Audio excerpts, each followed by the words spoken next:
Hello, I'm Michael Brantel, owner of Empowered Golf Fitness in Pennington, New Jersey. Today I'd like to show you some variations of the plank. The plank is an excellent overall body strengthener and it builds a lot of core endurance. And as a golfer, core endurance is important because it's going to help us maintain our posture, especially later in a round or in a tournament when maybe fatigue could set in. So I'll get started with the basic plank on the forearms.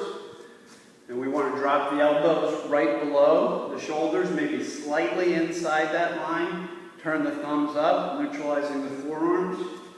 And then we walk the legs back.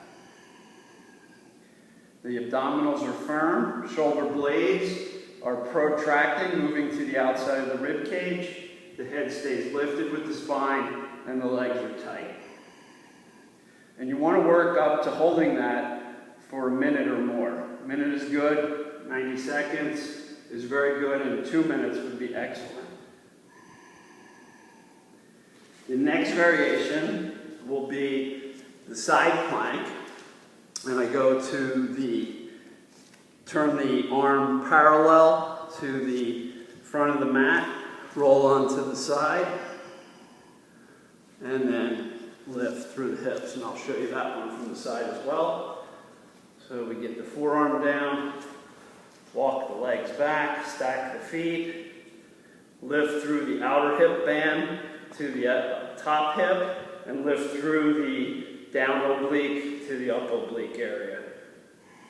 Stretch the arm up if you'd like to, and really firm up those legs.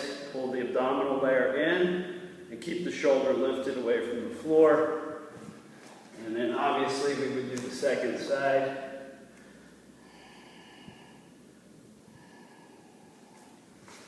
So that's the side plank. Then we've got the high plank. From all fours, walk the legs back. Firm the legs, tuck the tailbone, squeeze the sitting bones together.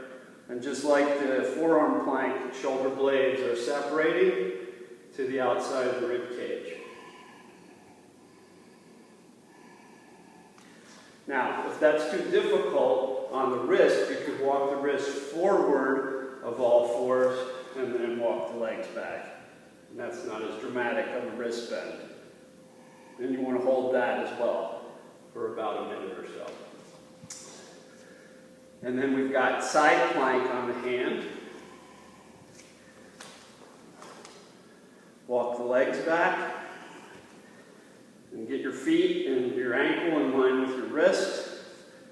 Right hand comes up to the waistline. And again, you're lifting through the obliques and the outer hip band towards the upside. Stretch the arm up.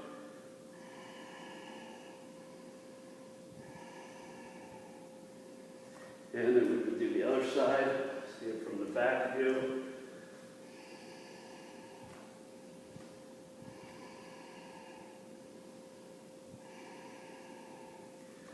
Back to the middle, and then a nice stretch after any of these is downward dog to get a good stretch in the chest and a nice opening in the shoulders.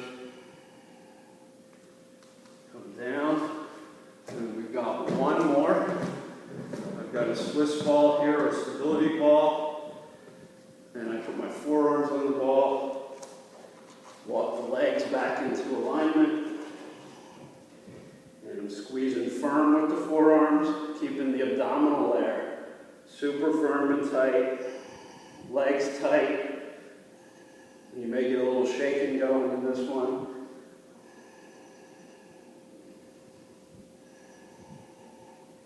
This is going to work a lot on your balance as well.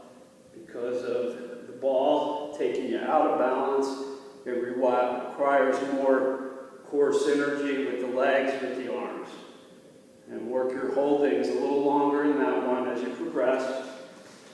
And then a nice stretch is either come down on the knees, stretch, or do a standing stretch with the ball. A great release. And I love to mix in flexibility work with the strength work. It's an excellent way to promote mobility and flexibility in your workouts, and that way you don't forget to stretch.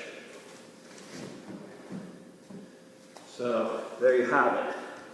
Some excellent variations of the plank. Give those a try, and I'm sure you're going to build more core endurance and more core power.